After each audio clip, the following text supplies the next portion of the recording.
ជំរាបសួរបងប្អូនតាមបណ្ដាញសង្គម YouTube ទាំងអស់គ្នាថ្ងៃនេះខ្ញុំចែករំលែកអំពីចំណុចដែលធ្វើឲ្យយើងក្រ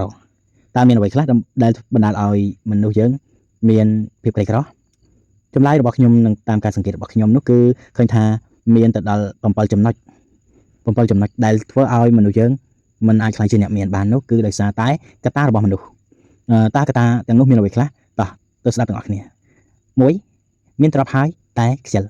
មានន័យថាម៉េចមានន័យថានៅពេលដែលអ្នកមានទ្រព្យសម្បត្តិតពីឪពុកម្ដាយហើយប៉ុន្តែអ្នកខ្ជិលធ្វើកិច្ចការងារទាំងអស់នោះពីព្រោះថាអ្នកមិនចូលចិត្តធ្វើកិច្ចការងារដែលតពីឪពុកម្ដាយទី2ដេកច្រើនជាងធ្វើការតើមានន័យយ៉ាងដូចម្ដេចមានន័យថាមនុស្សយើងនៅពេលដែលមានពេលទំនេរច្រើនគឺអត់ធ្វើការងារទេចូលចិត្តយកពេលវេលានោះដេកនិងសម្រាកដើរលេងទៅវិញចំណុចទី3គ្មានការងារច្បាស់លាស់ធ្វើមានន័យថាយើងជាមនុស្សដែល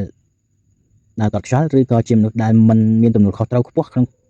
ការងារណាមួយទី4គឺមានលេសដោះសារក្រពេលវេលា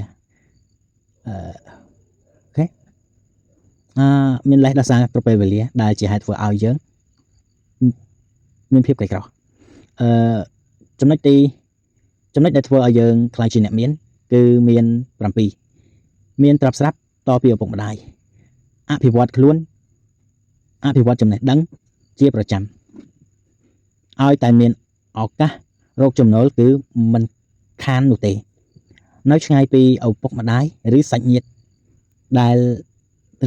ហើយមានពេលផ្ដោតលើការងាររបស់យើងរើសដៃគូដែលមានចក្ខុវិស័យដូចគ្នាឬមានទ្រព្យស្រាប់មានការសម្រេចចិត្តខ្ពស់ក្នុងការងារនិងភារកិច្ចឆ្ពោះទៅរកភាពជោគជ័យជាមនុស្សដែលមានគោលដៅច្បាស់លាស់ក្នុងជីវិតសម្រាប់ខ្លាយជាអ្នកមាន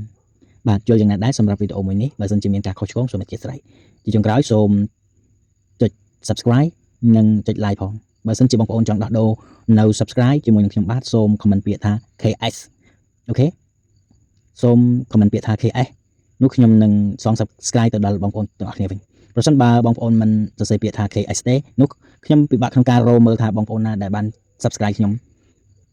អូខេសង្ឃឹមថាបងប្អូនមានសុខភាពល្អហើយគំនិតវីដេអូនេះសូមគិតពិចារណាទាំងអស់គ្នាសូមអរគុណសូមជម្រាបលា